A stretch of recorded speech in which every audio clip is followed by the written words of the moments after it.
Bueno, pues un saludo a todos los oyentes y a los que nos visitan vía vídeo, a este mentidero, a este podcast de Etnografía Canaria. Un saludo a Jonas García y Jonathan Rodríguez en la parte técnica. Y hoy tenemos una invitada, una entrevistada de súper lujo, porque tenemos con nosotros nada más y nada menos que a la maestra Mari Carmen González Reyes, de los Reyes del Portezuelo, cantadora, docente y, en definitiva, pues, un faro en todo esto que atañe a la etnografía. Muchas gracias, muchas gracias, muchas gracias. Muchas de nada, repito, un honor tenerte aquí y un placer muy grande. Bueno, vamos a... Yo encantada de estar también. Estupendo. Vamos a llevar la entrevista por la parte etnográfica, como hablábamos al principio fuera de micrófono, ya que pues, evidentemente estamos en Etnografía Canaria y nos vamos a intentar ponernos nostálgicos y visitar las primeras etapas de tu dilatada trayectoria como cantadora. La primera pregunta es obligatoria y yo creo que es de mucho interés para la gente que te sigue y que en definitiva le interesa este tema. Y es la siguiente: ¿cuál es el cauce por el cual el folclore, o no digamos folclore, vamos a decir música, pues cuál es el cauce por el cual llega a tu vida? Podríamos hablar de alguna abuela quizás, o en general de todo el pueblo. Pues sí, en general mi abuela, mi madre, mi abuelo materno, tenía una hermana que ha sido la matriarca de los Reyes del Portezuelo.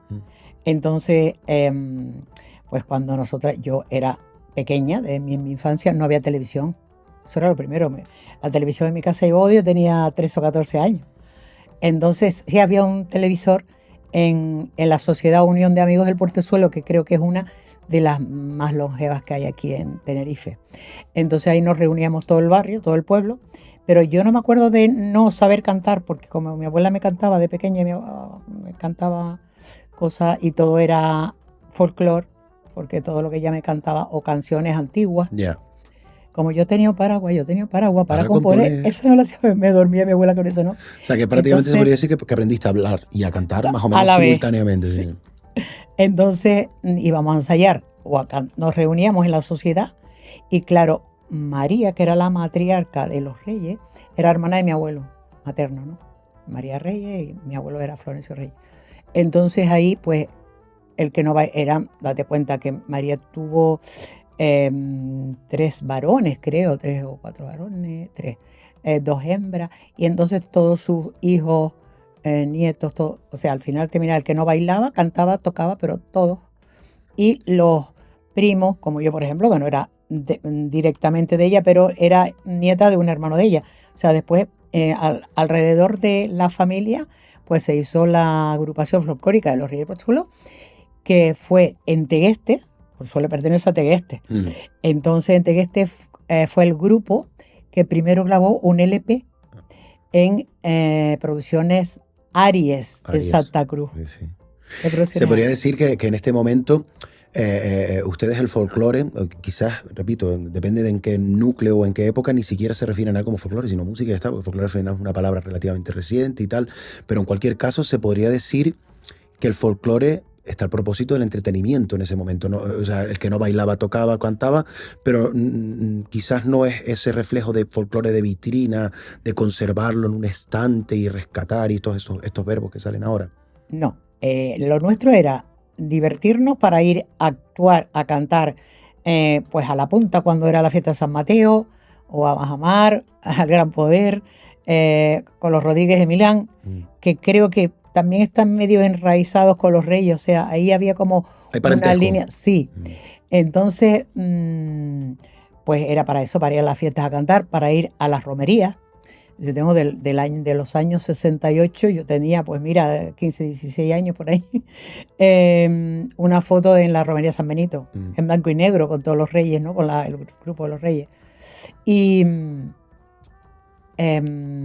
iba por ahí. Nada, nos reuníamos, por ejemplo, cuando era la fiesta del Portezuelo, pues venían los Reyes, a lo mejor los parrandas, Parranda de taco. Sí, decíamos, sí, los parrandas de taco. Fuera de micro, decíamos, o ya adelantábamos un poco, que este sistema que ahora está tan instaurado de grupos por barrios, por pueblos y tal, que quizás antes la cuestión de la familia pesaba un poco más, ¿no? Sí. Podemos hablar los Reyes del Portezuelo, sí, los Rodríguez de Milán en Tejina, ¿no? ¿Quién más recuerdas de esa época? Los Ramos de la Punta. Evidentemente. Los parrandas de taco. San Andrés había los de San Andrés se llamaban, Lita Franchi también estaba ahí. Yo me acuerdo que yo era una niña y ir a Lita Franchi. Yo tengo grabada de Lita Franchi una divino que no tiene nada que ver con lo divino de ahora. El divino conocido de... No tiene nada que ver. En fin, muy bonito. O sea, pero ves tú una evolución. Y las evoluciones también son bonitas, ¿no? Sí, o sea, sí. No es ni mejor ni peor. Exacto, ha evolucionado y muy bien. Yo no voy por la parte tan valorativa, sino simplemente describirlo, porque quizás damos por hecho los que estamos metidos en el mundo del folclore, que esto poco menos que ha sido así siempre, y quizás el sistema de asociaciones culturales y tal es una cosa más reciente de lo que pensamos, ¿no? En las fiestas no habían ni tómbolas, ni no se oía lo de la chochona, ni nada de eso. Nada, era el que vendía el helado lo llevaba en un carabuco, me acuerdo, de corcho, y entonces cantábamos en la plaza, en los sitios adecuados para la rondalla y el público, que la mayoría de las veces hasta la gente llevaba los bancos o las sillas de las casas y se sentaba. No había, el sonido no existía y era acústico, a pelo. Así. Y se oía perfecto. Y ahí se sabían las cositas. También había menos contaminación acústica en esa época que ahora, ¿no? Por supuesto, sí. ¿Y qué géneros se interpretaban? Porque es verdad que ahora mismo, como los grupos son de Tenerife o directamente de Canarias y tocan géneros de todas las islas y tal, pues asistimos a un catálogo de 150 canciones. Pero estoy seguro, por la discografía, de que en esa época cada uno tiraba más bien con su propio lista de 10 temitas y un poco se tiraba de esos 10 géneros, ¿no? ¿Ustedes qué solían interpretar? Nosotros, la Isa La Folía en la Malagueña no podía faltar seguidas y saltonas que iban enlazadas en esa época a la folía, porque se hacían concursos por las fiestas de mayo, sobre todo en Santa Cruz. En la Plaza de Toros se ponía el escenario en el centro y venían un grupo de cada isla. De Tenerife íbamos varios. Y ahí, no, ya te digo, no existía sonido, pero había una acústica en la Plaza de Toros. Muy buena. Sí, estupenda. Y entonces, pues, cada isla, lo esencial de cada isla, los de La Gomera o los del Hierro, no les oí nunca isas ni folías ni nada de eso. Claro. Sino lo suyo, como digo, cada uno lo suyo, ¿no? Y nosotros teníamos, pues, Berlina, la polca del ratón y el gato, ¿sabes? Después, polca mazurca de Tejina. La polca mazurca, sí. La polca de Osquita. Osquita era Óscar, el que después fue, que era un requintista espectacular y timplista también, de los isleños. Ah, ok. Óscar. Ahora hablamos de los isleños. Sí. Bueno, pues... nada, todo el mundo, las ropas que llevábamos, como decía, nos vestíamos de magos. En la zona de Santa Cruz y tal, era el justillo rojo. Y más abundaba más el color rojo en la falda y todo esto, que en la zona norte. En la zona norte abundaba más el negro. El negro. Sí. Interesante. Había familias, la nuestra igual no, pero los Rodríguez Milán, por ejemplo, se iban al Puerto de la Cruz, a los hoteles, y se ganaban su dinero en los hoteles. Un sobresueldo ahí. Sí. Y ahora nombrabas al requintista, a Óscar, y esto me enlaza con una pregunta que también pues, me interesa mucho, sobre todo para nuestra página, que tiene una faceta organológica, es decir, aquella que aborda el tema de los instrumentos musicales, pues una faceta muy desarrollada. Y muchas veces estamos por hecho que las parrandas tienen bombo, que tienen tambor, que las parrandas tienen no sé cuántos instrumentos de percusión y tal. Y poco a poco vamos averiguando cómo realmente los formatos eran escuetos y sencillos y no tenían por qué coincidir de una familia a otra o de un pueblo a otro. ¿Qué instrumentos recuerdas tú en ese momento? Yo recuerdo el laúd, bandurria, guitarras timple, lo de percusión, la pandereta, algún bombo. ¿Y tú sabes dónde se utilizaban más? Después, por ejemplo, el violín, el acordeón. El grupo de folclore de allí, y yo creo que en todas las familias, en todos los núcleos, cuando llegaba, por ejemplo, Navidad, era el mismo grupo, pero a lo mejor con más vecinos, que el que tocaba el violín se añadía. Sí, se añadía porque nosotros teníamos gente, el que tocaba el acordeón también, pero ya no se llamaba la rondalla de los Reyes, Claro. era Lo la divino, tanda. la tanda de lo La divino. tanda. Entonces, tú vas con la tanda, esta noche vamos con la tanda. Sabíamos que era lo divino.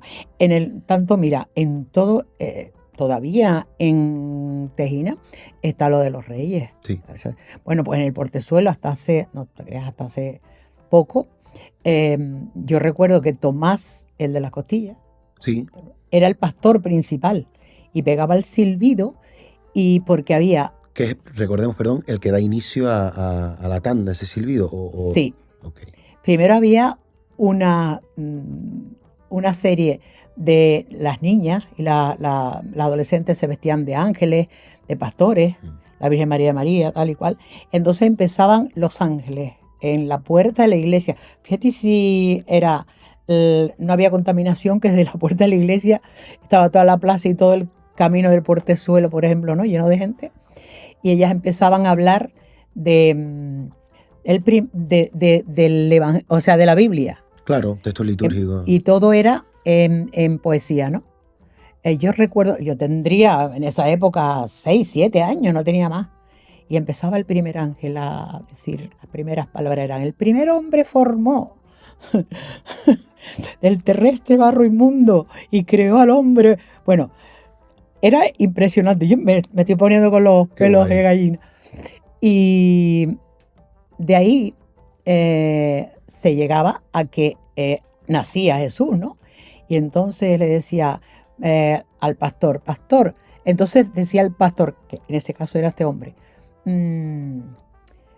ángel divino y hermoso, nos guiará tu cariño a ese lugar tan divino, a ver a ese niño tan radiante y tan hermoso. Y entonces el ángel le decía: sí, pastor, seguidme, os guiaré. Y él hacía, silbaba, y entonces la tanda empezaba, tarararán, tararán, tirarirarán, tararán. Esa Isa era la una que era diferente a la de la rondalla. Qué curioso esto, ¿sabes? Maravilloso. Entonces entraba todo el mundo a la iglesia, bueno, los niños recitábamos versos allí todo el mundo. La verdad que hacemos un llamamiento desde aquí a los que nos estén viendo y escuchando que hay que intentar involucrarse en este tipo de cosas. Entrevistamos a José Manuel Ramos hace unos meses y nos comentaba que la tanda de lo divino en La Punta pues sigue en pie, por suerte, pero que adolece de tener un tejido de participantes resistente y duro, que no perdamos este tipo de cosas. No. Además, en la página, para aquellos que quieran ampliar conocimiento sobre esto, pues tenemos la entrada dentro de la parte de las fases de los géneros musicales, que habla de las loas, que es un género muy emparentado con esto que estamos hablando. Tiene una representación teatralizada por parte del pueblo, en el ámbito de la iglesia, pero por parte del pueblo, que es un matiz muy interesante, ¿no? Y al final, repito, son expresiones emparentadas que tenemos que intentar primero saber en qué consiste, saber que existen, y ya, una vez te toque de cerca, pues oye, participa, ayuda, no siempre vas a poder... En mi libro de Cántame hay loas a la Virgen del Socorro, porque hasta hace poco, hasta antes del COVID, la Virgen del Socorro subía cada 3 años a la Padilla, al Portezuelo, a toda la zona de... Sí, una peregrinación ahí. Sí, y entonces yo le hice loa a la Virgen del Socorro, tanto cuando subía, cuando ya se marchaba otra vez para...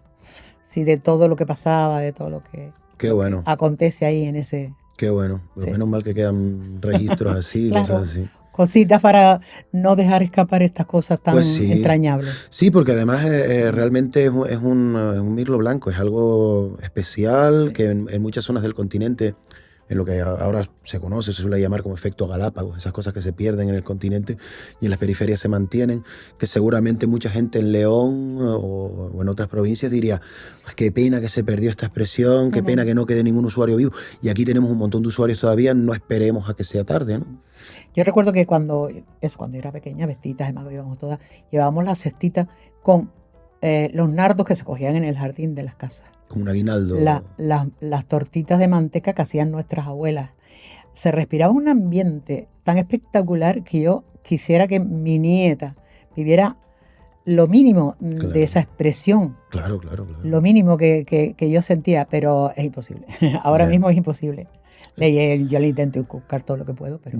Sí, pero salvo que tengas ese privilegio de Sí, crecer en una familia en la que esto sea estilado, es verdad que son realidades que se nos quedan lejos a muchos.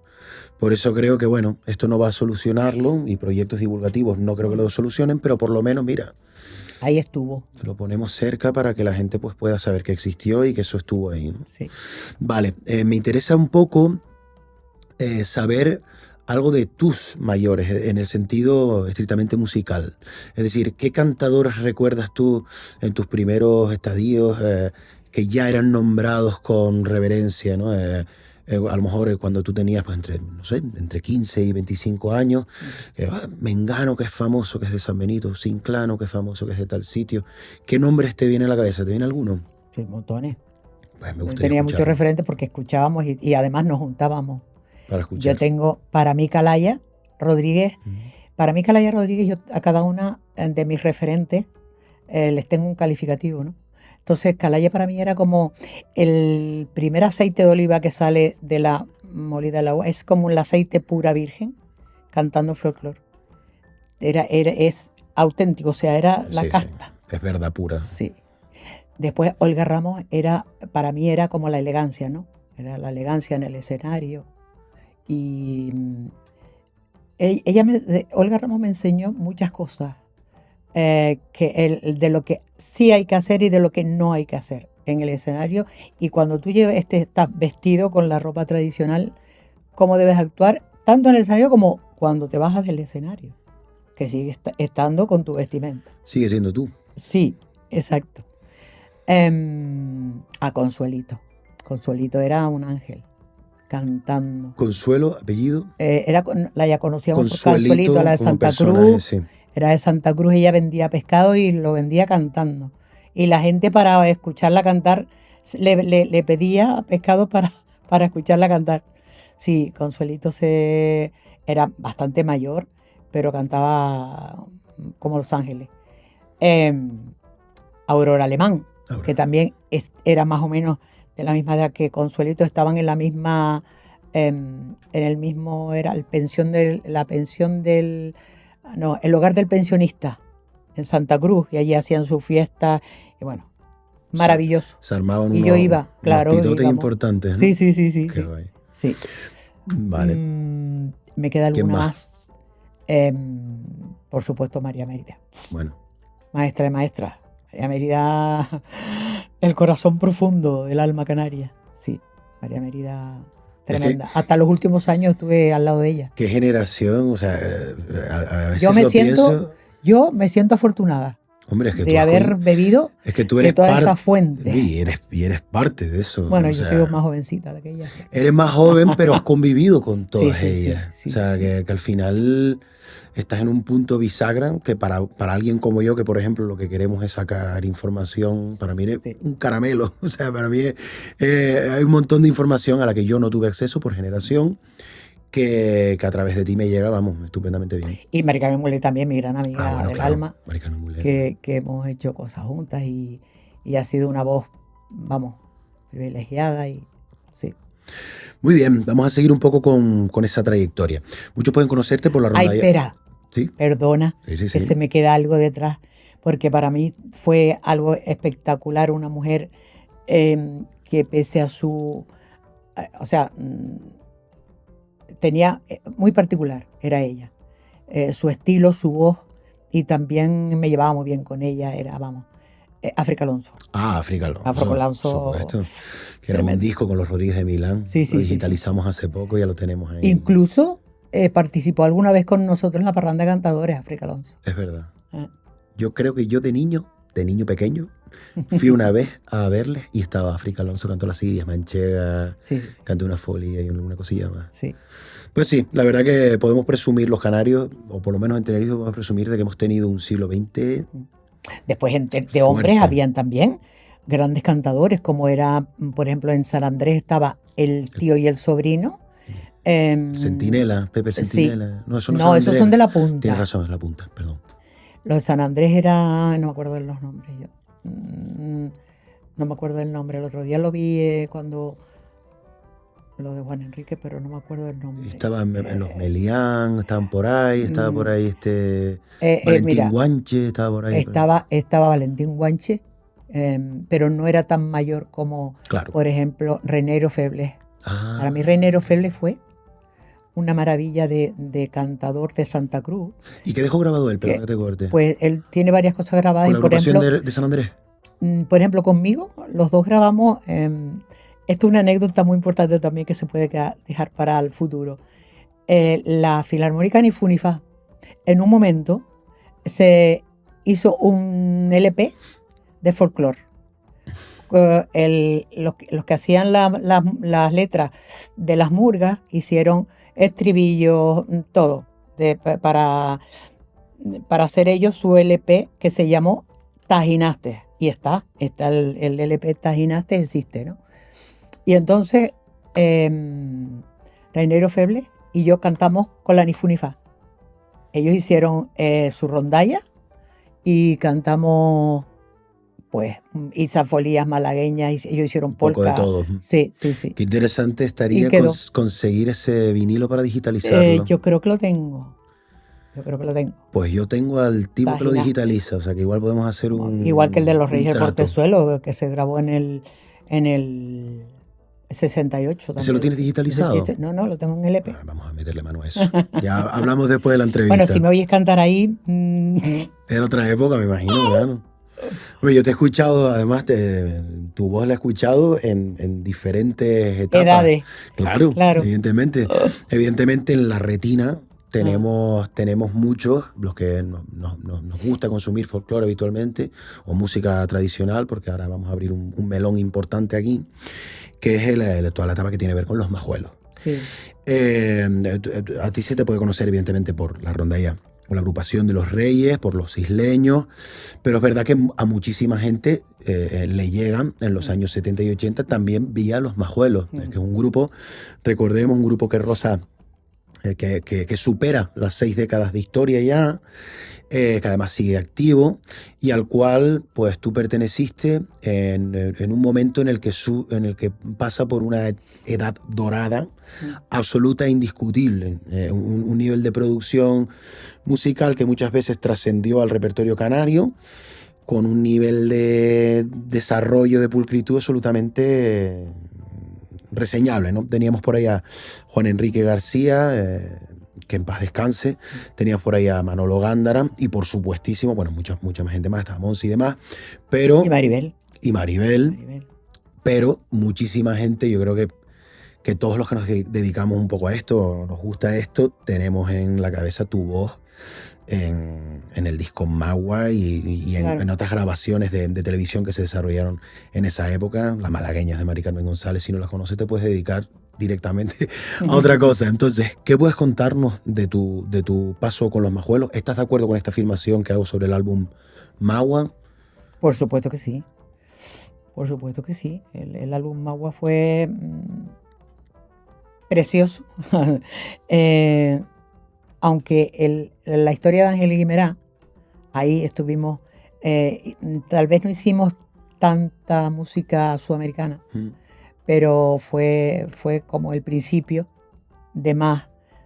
Yo les llamaba zarzuelas canarias porque era, una zarzuela canaria, música, acción, había luchadores luchando, la gente bailando, la turronera vendiendo, los otros bebiendo ahí en las mesas, en el bar, bailando, cantando. Una macroproducción de corte folclórico. Es importante eso, aclarar que ahora los espectáculos folclóricos pues, son muy habituales, pero Majuelos fue pionero en ese sentido, ¿no? El Maguas tal vez fue, como fue la introducción, yo creo que gustó mucho a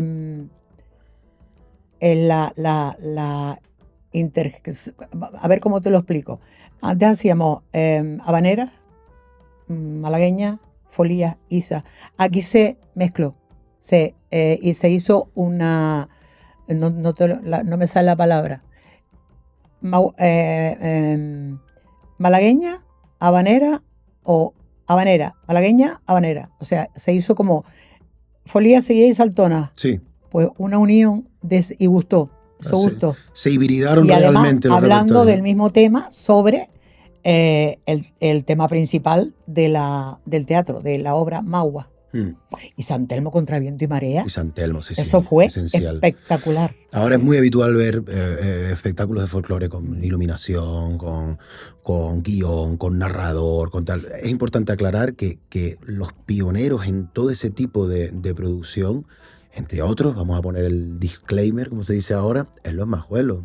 Ahora damos por hecho un espectáculo con contenido folclórico, pero realmente habría que ver cómo se habrían desarrollado las cosas si ustedes no hubieran puestos a pica en Flandes, ¿no? Sí, también tuvimos a Sergio García, que fue, vamos, era lo más en espectáculos de ese tipo, y lo bordaba. La dirección musical en esa época, Juan López, y Rafael Lorenzo de alguna manera aportaba también parte creativa, ¿no? Sí, mucha letra. Mucha letra, sí. Estupendo. ¿Qué otros colectivos previos y posteriores a Majuelos, sin entrar en el obvio, por el que te vamos a preguntar luego, que es la parranda Cantadores, recuerdas? Antes avanzábamos los isleños por ahí. Sí. Los isleños éramos ellos 4 y yo, ¿no? Que hicimos algo como un paréntesis, un Kit Kat dentro de mi vida, porque ellos querían grabar conmigo y bueno, pues hicimos ese pequeño disco, pero a ver, no tenía más actuaciones como con los Majuelos y con los demás grupos, pero fue como que quedó algo ahí para la posteridad. Sí. Para la posteridad, sí. Y muy especial y en un formato muy interesante. Sí, porque Óscar era también un gran músico en aquella época. Sí. Tenía dedos. Sí. Y claro, también en esa época, como en todas las épocas, colaboramos, sobre todo los solistas colaborábamos para homenaje. Yo recuerdo la muerte de Nanino, Díaz Cutillas, que estuvieron un año haciendo fiestas por todos los pueblos en homenaje a Díaz Cutillas. Y los cantadores, pues íbamos a todos lados a cantar por Díaz Cutillas. Muy divertido, la actividad me lo parece, coincidir con compañeros entre pueblos y tal. Sí. Es un queme, que duda cabe. Pero sí, estuvo. Fue algo que no se ha vuelto a repetir. Pero es que, claro, Díaz Cutillas, hombre, fue un bien lo personaje. merecía, ¿no? Sí. ¿Tú sientes que en ese momento que quizás los folclores dejan de entenderse de núcleos sociales y geográficos más pequeños a núcleos sociales y geográficos más grandes hasta terminar con una entidad de archipiélago y de comunidad? Me explico. Al principio estamos hablando de una familia, luego el portezuelo, y ya pues en esta situación que me comentas de Nanino, pues ya coincidir con cantadores de todas las islas y crear una comunidad de alguna manera, asentar una comunidad mayor. Había una comunidad preciosa, además estupenda, porque lo que no unían los políticos lo uníamos los folcloristas. Sí. Por ejemplo, Pedro Lino, Dacio Ferrera, está María Mérida. Claro, es que estás comentando todo un Olimpo. Mari Sánchez, cuando nos juntábamos en un programa de Nanino o nos íbamos a Las Palmas o ellos venían aquí, éramos como una familia. O sea, éramos una familia enorme y siguió, o sea, eso todavía ha seguido. Yo con la gente, por ejemplo, de Lanzarote, de los Corujos, o con la gente de Fuerteventura, hay lazos que nos han unido desde esa época. Y me da pena porque se está perdiendo. Puede ser. Se está perdiendo, ¿sabes? Pues entrando en esta línea de cosas que inevitablemente se van perdiendo, yo no quiero caer en nostalgia, digamos. Solo me gusta caer en nostalgia cuando aportan algo, pero es inevitable que hay cosas que se están perdiendo y eso hay que decirlo como es. Entonces, hay quien dice que en la actualidad existe una tendencia a que los cantadores se copien estilos y letras, con la consiguiente pérdida de variedad. Y la pregunta sería, primero, ¿estás de acuerdo con esta creencia? Y segundo, una pregunta la cual yo conozco la respuesta, pero tengo que hacerla. ¿Eres de las que hace sus propias coplas? Bueno, la primera pregunta, es verdad que antes sin ver quién era la persona que estaba cantando, sabíamos quién era por su estilo y por su voz, claro. Y que yo sé que por los medios que tenemos, gracias a Dios, los medios, todos, no solo televisión, sino por todos los medios que tenemos, pues se copia mucho. Pero bueno, a mí me encanta que yo estoy viendo la tele y oigo a una persona joven o no tan joven escuchando cantar una copla mía y me encanta. Eso es la mayor alegría, el mejor homenaje que me puede hacer una persona, cantar una copla mía, ¿no? Hombre, claro. Y si después encima oigo a gente que pues a lo mejor copia algo de mi estilo, no todo, sino algo, alguna terminación, ay, qué bueno, mira, está. Pues sí, pues me encanta, a mí me gusta. Yo creo una lectura sana la que Sí. hace, sinceramente. Sí, me gusta. Porque también en un mundo en el que evidentemente no todos podemos tener referentes familiares, Claro. no todos nuestros padres cantan, no toda la gente a la que le gusta el folclore viene de una familia de cantadores o de un núcleo urbano o rural lleno de cantadores, pues por lo menos tener buenos ídolos, ¿no? Ya que vamos a copiar, pues no copiemos todos la misma folía del mismo cantador del mismo disco famoso. Vamos a investigar, vamos a conocer cantadoras y cantadores. Sí. Lo que sí se ha perdido un poco es el estilo de cada isla. Yo veo, por ejemplo, el Lanzarote sigue conservando su estilo conejero. La gente de Malpaís de la Corona, los Corujos, toda esta se sigue, y en Fuerteventura pues también. Sí, en Tetir tenemos también cantadores que todavía con el rejo. Sí, ahí, o sea, La Gomera y Hierro son aparte, pero entre La Palma todavía tiene algunas cosas, pero entre Tenerife y Gran Canaria ahí se ha mezclado mucho. Se ha difuminado. Claro. Pero todavía hay gente que tiene la raíz de aquí y gente que tiene la raíz de allá. Pues sí. Yo creo que es muy interesante lo que comentas. Pero bueno, la diversidad. Sí, evidentemente. Pero sí que es verdad que quizás podemos hacer autocrítica, una generación a la que pertenezco, de que a veces, si me permiten la expresión, hemos sido poco frikis. ¿Vale? Ya que la palabra está en la RAE, vamos a emplearla. Hemos sido poco cafeteros a la hora de descubrir, explorar e investigar y recopilar manierismos, estilos, coplas, cantares, ¿por qué no? Claro que sí. En otras islas quizás han tenido más asertividad en ese aspecto. Y recordemos que Tenerife es quizás una de las islas, por una cuestión meramente de población y demás, que más estilos y cantadores ha exportado al plano de la música canaria. Entonces, no perdamos escuchar a un puntero y decir, ese es puntero. No perdamos eso, ¿verdad? Sí. Hombre, la casta de José Manuel, ojalá que siga teniendo seguidores, ¿no? El otro día me alegré mucho viéndolo, además con su traje de comarca puesto, cantando. Sí, el espectáculo de Añate puede ser. Espectacular. Pues no sé si fue de Añate, sé que lo vi en Facebook y me alegré muchísimo, porque parece que le tenemos fobia a nuestros trajes canarios.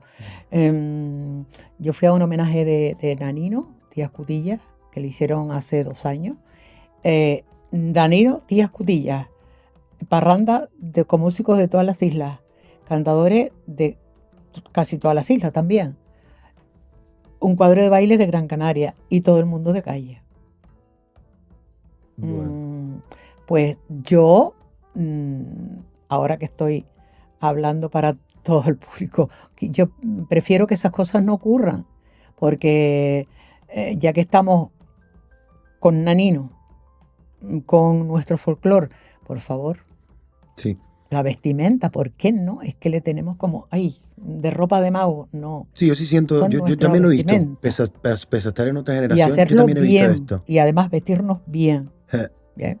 Sí. Siempre que existe cierto estigma de como, sí.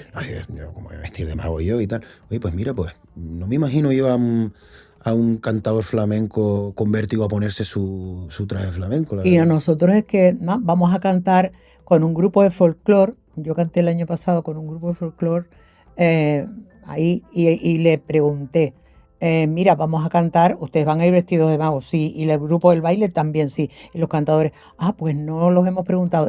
Yo voy a ir vestida como ustedes, yo voy a ir vestida de maga, con mi traje de campesina. Los demás no se lo harán, pero yo voy a ir porque por respeto a ustedes y por respeto a lo que voy a cantar y por respeto al público.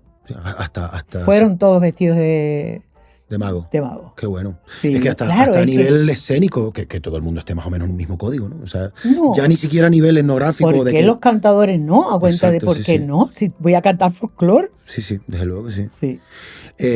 Bueno, volviendo a esto que hablábamos de las diferencias de estilos y demás, ¿tú sabrías decirme ahora mismo, si es que no, ¿sabrías decirme ahora mismo algún gesto, manierismo, algún deje que diferenciara, por ejemplo, pues, a un tejinero de alguien del sur, a una persona de Tegueste que te queda muy cercano, con a lo mejor gente más urbanita, más lagunera, más santacrucera? ¿O sabrías decirme qué elementos o qué características al escucharlas tú dirías, ese es del portezuelo?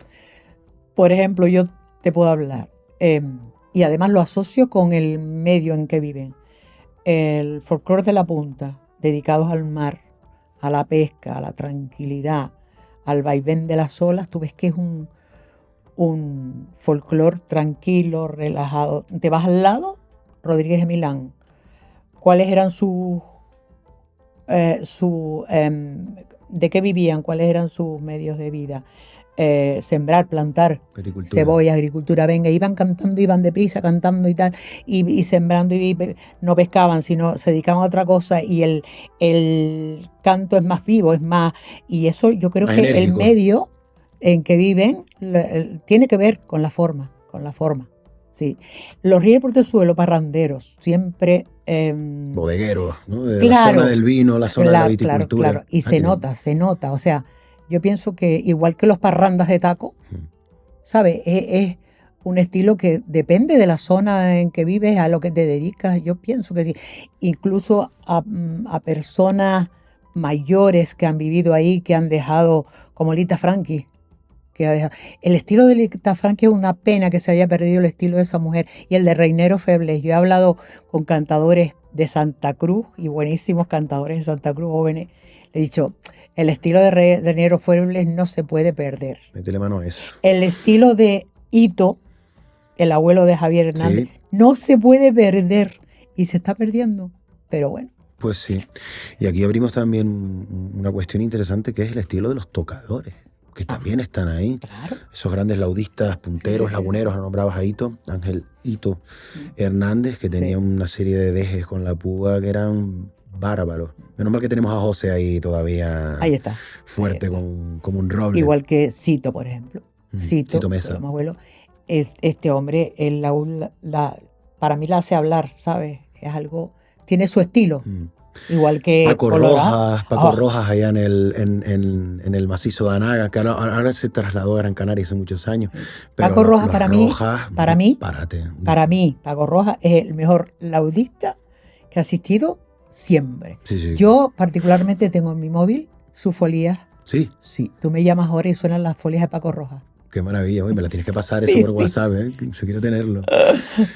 Que él terminaba las parrandas, breve anécdota, perdón, que él terminaba las parrandas tocando zarzuela con el laúd de nylon, él solo, y tocaba él solo, y aquello parecía un cuerpo de 6 púas.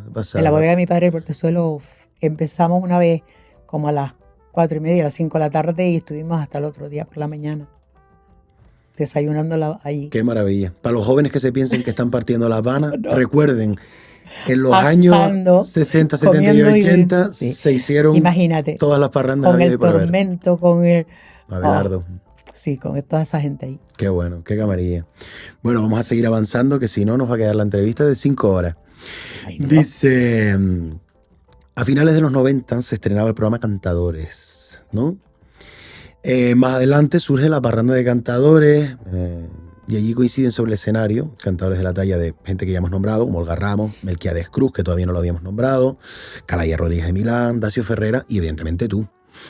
¿Crees que este puede ser el primer proyecto dedicado explícitamente a loar esa figura del cantador tradicional único, especial, que cuando canta nos habla de su pueblo, de su familia, de los dejes de su entorno?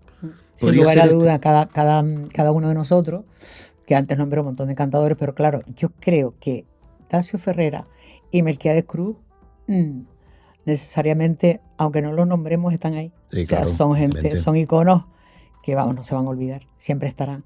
Y La afluencia de público que iba cuando la parranda cantaba, cuando actuaba la parranda, era por eso, porque cada cantador teníamos nuestro público diferente, y como éramos 8, 7, 9 cantadores. Bueno, aprovechamos, nombramos a los demás: Juanma Padrón, Candelaria González, Héctor González, por supuesto José Manuel Ramos y su madre. Estuvo Rosa Fabiola Ramos, Socas también. Fabiola. Héctor González, estuvo Calaya. Calaya Rodríguez de Milán. Sí. Hicieron varios encuentros infantiles de solistas, no sé si te acuerdas, Sí. en el Cristo. Sí. En uno concretamente, allá por el 2003 o 2004, tuve yo el enormísimo honor de participar siendo un niño pequeño. O sea que encima, Cantaste además de genial, hacer todo lo que hacían, muchas gracias, encima, además de todo lo que hacían, de alguna manera ponían un pie en la infancia, que yo creo que es una asignatura pendiente en general del mundo del folclore. Quizás acostumbrados a que sucediera de manera natural, pues pocas veces hemos puesto un pie en la infancia y por ahí pasa el futuro. Por supuesto, reconocer a la AFU, ese trabajo que hacía. Cito Mesa, lo nombrabas tú antes, siempre también trabajando con la infancia. Sí. Los campitos. Ahí está. O sea, que se han hecho cosas muy bien, pero que si esto tiene futuro pasa por ahí, ¿verdad? Sí. Y lo bueno que tenía la parranda, bueno, lo bueno tenía su más y su menos. Que cuando íbamos a los diferentes pueblos a cantar, pues al final la Isa de siempre cantábamos nosotros, y siempre José Manuel llamaba a los que quisieran cantar del pueblo, que quisieran cantar y supieran de cantar con nosotros, pues que subieran y cantaran. Y sí. ¿Te puedo contar una anécdota? Sí, por favor. A eso me hemos después venido. La puedes... No, hemos venido a esto, cuéntame. Bueno, en Guía de Isora fuimos a cantar una vez y estábamos sentados, ya habíamos cantado Candelaria, Héctor y yo, ya habíamos cantado. Nos sentamos pues en el murito de detrás de la parranda para que fueran entrando los cantadores que quisieran del pueblo a cantar, ¿no? Una cola de pañicero mío, pero bueno, cantando. Y de repente, después del estribillo, iba a cantar uno y no entró. Entonces dice Héctor González, esto es una anécdota, pero impactante. Dice Héctor González, ahora le tocó al mudo. De la cantidad de gente que había para cantar en esa... Una Isa de 20 coplas, yo me puedo morir, te lo digo. Pues sí, lo hacía ahí. Bueno, pero eso también nos da una temperatura de además, de lo a la popular gente que le era la parranda de encantaba cantadores. subir a cantar con la parranda. Hombre, claro, evidentemente. Sí. Pero también eso habla muy bien de Hay ustedes muchas como anécdotas, proyecto. hay muchas anécdotas de la última Isa.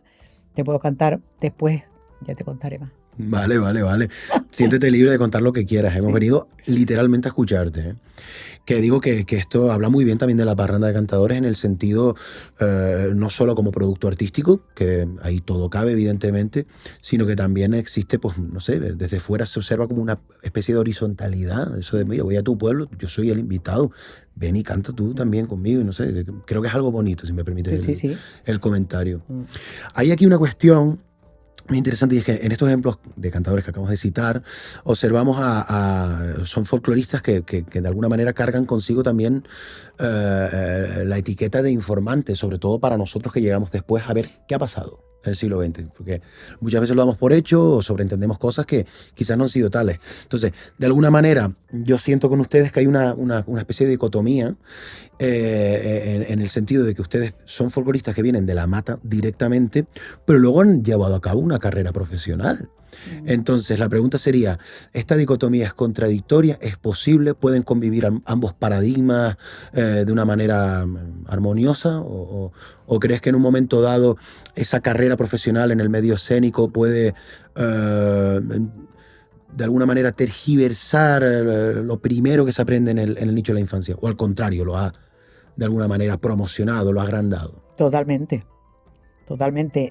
Yo, por ejemplo, todavía estoy creciendo. O sea, dentro del folclore, tú tienes la raíz, tienes tu base, pero claro, además yo me abro a todo, a la evolución del folclore, a la evolución de toda esta gente joven y por supuesto, de la parranda de los Reyes, o la parranda que era la agrupación de los Reyes, a la parranda de cantadores que eran pura sangre, aquellos coros de hombres atrás, o sea, ahí, vamos, una evolución tremenda. Claro. Y a mí, particularmente, aprendí mucho, me benefició y, vamos, para mí fue genial. Qué bueno, qué bueno. Muy bien, vamos ahora ya vamos acabando con esta entrevista, pero es obligatorio preguntarte por tu experiencia en América. Al final esta plataforma está orientada al ámbito internacional. Muy prontito seguramente la tendremos en inglés, sin el traductor de Google, sino directamente en inglés. Y aparte pues nos consta que algunos usuarios pues nos llegan desde otras zonas hispanohablantes, como puede ser Sudamérica. Entonces, ¿cómo es tu experiencia en América? Creo que estuviste en Luisiana, Sí. no sé si en Nueva Orleans y demás. ¿Cómo se vive el folclore por parte del canario que está allí, del descendiente de canario que está allí, que como sabemos pues hay colonias de canarios importantes en San Antonio, Texas, Luisiana, Nueva Orleans, etcétera? Y cómo vive el folclore canario el absoluto outsider, ¿no? Esa persona que no tiene nada que ver con nuestra cultura. La colonia de canarios que hay en San Bernard, en Nueva Orleans, tenía una canariedad tan grande dentro. Date cuenta que son la cuarta o quinta generación de los primeros pobladores que llegaron allí. Pero tienen todo tan bien guardado y lo aman tanto que tienen un museo donde una tacita de café que le falta media taza o un platito que está espoleado por un lado, lo tienen como una reliquia, un tesoro de sus canarios que estuvieron allí. Y es tanto el amor que nos tienen que no nos dejan, nos invitan a todo, lo mejor para nosotros. Yo me sentí... Muy buenos anfitriones ellos, ¿no? Nos trataron como a dioses, como a reyes. Fue tremendo. A mí me habían contado, bueno, ellos son muy amables, pero por lo menos no sé cuándo fue, o cuando fueron ustedes, no sé cómo fueron, cuando fuimos nosotros, fue espectacular. No, yo personalmente no tuve la suerte de ir porque... Conocimos allí a varias personas que todavía hablaban canario.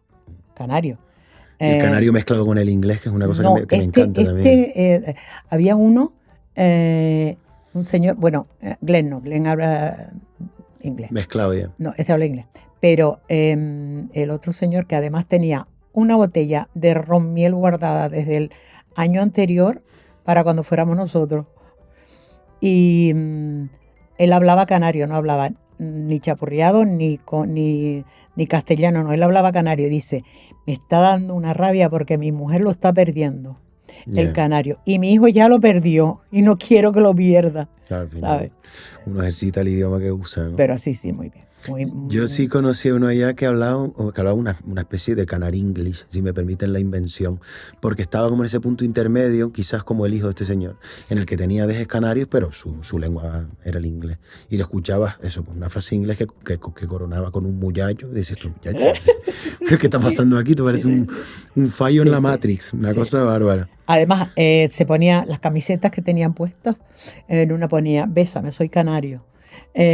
Sí, por detrás, me encanta el gofio porque soy canario, todo así. Es una manera como de, cuando tomas distancia. Aquí estamos nosotros, o sea, sí.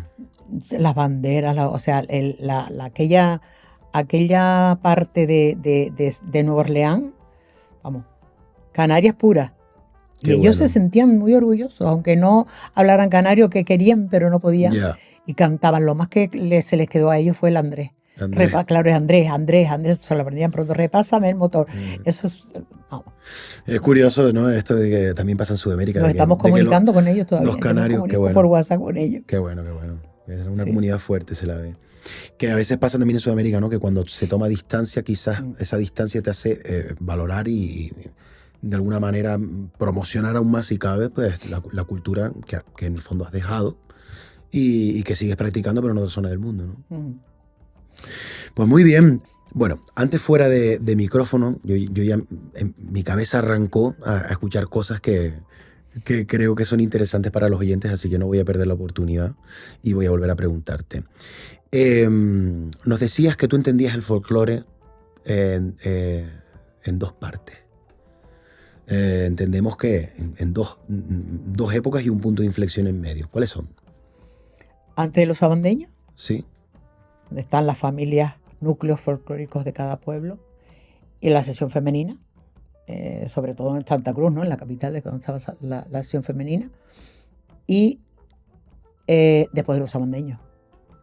O sea, los sabandeños, para mí, es un exponente claro de las dos partes de lo que era folclore, cómo se estructuraba, no cómo era, cómo se estructuraba, porque después de los sabandeños empieza a surgir grupos y vamos, espectacular, que para mí me parece, vamos, Sí, sí, no valoramos, fue genial. pero que el cambio existió. Fue, por supuesto.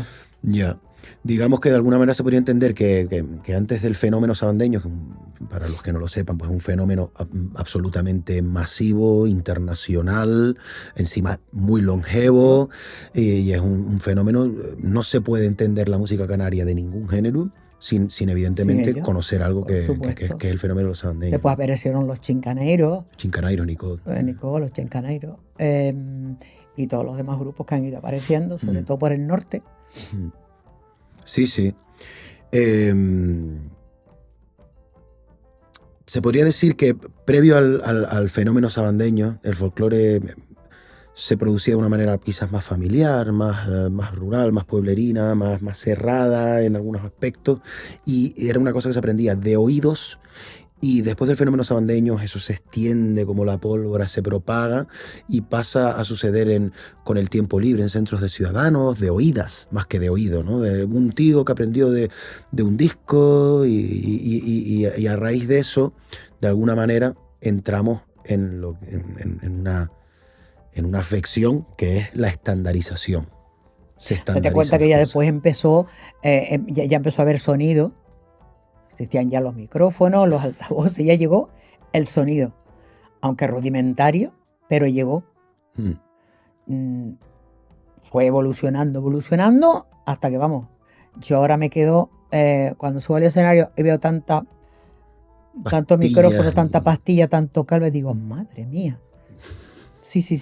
Lo que hemos caminado. Pero siguen habiendo fallos. Yo recuerdo otra anécdota de Majuelo, una vez que estuvimos en Francia. Estábamos en Francia, no, mentira, no fue en Francia. Estuvimos Milán, en Bilbao, en una Fitur, en Bilbao. Y nada, entramos en un salón enorme y el sonido como que no daba. Muchos micrófonos, muchos altavoces, pero eran pitos y tal, y no, el señor de la mesa no conectaba con lo verdadero. Entonces el director, en aquella época, Juan López, dijo, señores, bajamos los micrófonos a tierra, todo el mundo hizo, bajamos todos los micrófonos y cantamos sin sonido. Fue espectacular. Claro. El otro Estamos día, acostumbrados a eso. Claro. Es que al final, el otro día me preguntaban unos chicos de Península con los que hemos estado coincidiendo, y me decían, oye, ¿por qué son tan duras las voces canarias? ¿Por qué tienen ese metal, esa proyección, esa técnica natural muchas veces, la impostación natural, cada una evidentemente con sus cosas y tal, pero en general las voces canarias tienden a ser voces resistentes, metálicas y tal, y yo creo que, no sé si estarás de acuerdo, que esto tiene un poco que ver con el hecho de que el cantador, primero, antiguamente venía de una experiencia absolutamente desenchufada, una experiencia en acústico, y que encima tenía que pasar por encima de 4 guitarras, 2 timples, 4 púas, una pandereta y un bombo, y ya una voz, digamos una voz sin proyección, le va a costar trascender esa nebulosa de armonía, ¿no? Por lo menos en mi caso sí. No, claro, tú en mi caso sí. Estabas en una parranda con los Reyes, con no sé cuántos intérpretes. Y después además, cuando Majuelo, no solo es que tienes que proyectar la voz, sino que los tonos que nos ponían a las mujeres, que éramos la mínima parte porque éramos una solista o dos nada más, claro, los tonos eran para el coro masculino. Hombre, claro. Y tú arréglatelas. Y me las arreglaba. Yeah. O sea que, no, sí, tú concretamente te las arreglabas muy bien. Entonces tú sí sientes que ha habido una adaptación por parte de las mujeres en el repertorio, por lo menos en lo que concierne a la tonalidad. ¿Sientes que haya habido alguna adaptación de otro tipo? Adaptación en cuanto... Bueno, ahora se habla mucho de las dificultades, es una cuestión que se habla de las dificultades por las que han pasado determinadas mujeres en determinadas profesiones, ¿no? Esto es una cosa que ahora se habla sin ningún tipo de problema, pero quizás antiguamente no se hablaba tanto. Entonces, La pregunta la pregunta sería, ¿tú has sentido que por el hecho de ser mujer en toda tu carrera hayas tenido algún tipo de hándicap negativo? Pues mira, ahora me comentabas esto de los tonos, de que eres tú la que hace el esfuerzo de adaptarse. Claro, claro, Pues, claro. ¿algún esfuerzo de otro tipo has tenido que hacer o de cara a la conciliación familiar, llevar a cabo una carrera artística? ¿Crees que No, también? por No. ese lado no, o sea, nosotros. Pero en cuanto al grupo en sí, Mm. siempre el hombre era el que marcaba el tono y por ahí Ya. teníamos que... Y por eso también quizás en la tesitura aguda estás también, digamos, has estado cómoda en toda la discografía porque Yo de todas en una maneras, tonalidad para hombres que tú has cantado una octava o dos por encima. bueno, yo de todas maneras tenía una impostación natural. Yo nací Ya. con según Pilar Castro, que fue mi profesora, dice, bueno, no sé a qué viene si tú tienes ya la impostación hecha, pero bueno, si fue con ella porque la armonía y todo que ella me enseñó, pues sí. Pero no, yo no tenía problema, Ya, pero había gente que sí tenía problemas. claro. Y en algunos temas tuvieron que adaptar algunos tonos, como por ejemplo, recuerdo en el villancico de aquel de El Ding Dong, Ah, que fue un villancico sudamericano que era de niños, era un tema, o sea, era un tema sudamericano, pero lo saqué yo de un CD de infantil, amigo. sí, y después Juan López Lo arregló y para le el hizo el grupo. arreglo para el grupo. Y claro, pero también cantábamos Mariceli, Monse y yo, Monse y Giro y yo. Y claro, fue adaptado, aunque el coro masculino también hacía cosas, pero claro, no los tuvo que adaptar para las voces. Y sí, Claro. quedó muy bien. Qué bueno, qué bueno. Bueno, pues vamos a terminar ya con la entrevista. Y la última pregunta es, bueno, digamos que es un poco más de recreo, incluso si me lo permites. Que es, si te apeteciera contestarla, ¿qué consejo darías tú a una cantadora que hay ahora con 14 años, que le encanta el folclore, que tenga decidido que este es su rollo, si me permites la palabra otra vez? ¿Qué consejo les darías? ¿Cuáles deberían ser sus prioridades? Bueno, 14, 15 años que si ya tienen la voz madurita, ¿Mm? mi primer consejo es que no imite a nadie. Que no imite a nadie, que ella cante como le salga, como ella lo sienta, que lo sienta. Es muy importante, yo veo cantadores y cantadoras con copla, o sea, que están cantando con la copla delante. Yo no podría cantar una folía malagueña, lo que fuera, una isa, con la copla delante. Yo, te estoy hablando yo, Carmen González, yo me leo la copla, todavía hoy, yo me leo la copla, me la interiorizo, me la aprendo de memoria, me la interiorizo y la interpreto. De ninguna manera puedo estarla leyendo porque no la podría interpretar, Ya, ni la podría interiorizar. claro. Eso es muy importante en una cantadora, en un cantador Sí, sí, sí. también. Apréndete la copla, interioriza la que quieres tú expresar con esto, pues. Esto, pues, venga ahí. Y ensayo y doy matices. Pues aquí tengo que subir, aquí bajar. Te cuento otra anécdota. Los amigos de Rumantela celebran ahora el 25 aniversario el día 13. Me invitaron a ir. Me mandaron una copla para unas folías que tienen ellos especiales. Además, una cuarteta, una sexteta, una copla de 6 versos. Uh-huh. Y la llevo ensayando ya 2 semanas porque quiero darle. Y primero me la aprendí. Y es que yo no puedo ir con un papel delante a cantar una copla. Ese es el primer consejo que yo le daría. Que no imitaran a nadie, que disfrutaran cantándola, porque si nosotros disfrutamos, el público disfruta. O sea que estaríamos hablando de tener estilo propio, no copiar a nadie, un poco dejar que surja naturalmente. Uh-huh. Por otro lado, la parte literaria, cuidarla, no cantar cualquier copla de fritos, de refritos, sino la que te llegue, interiorizarla, y si no, de hecho si la puedes crear tú y hacer tus pinitos en eso, pues casi que mejor, ¿verdad? Yo sí sabía que iba a cantar, por ejemplo, a Icó, pues hacía una copla del Drago y de Icó y del Teide. Si iba a La Matanza, pues hacía una coplita referente. Yo creo que esta maña se ha ido perdiendo. Esto de que los cantadores canten a lo que está pasando, ¿no? Claro. Y yo creo que es algo que conecta tanto a la gente, ¿no?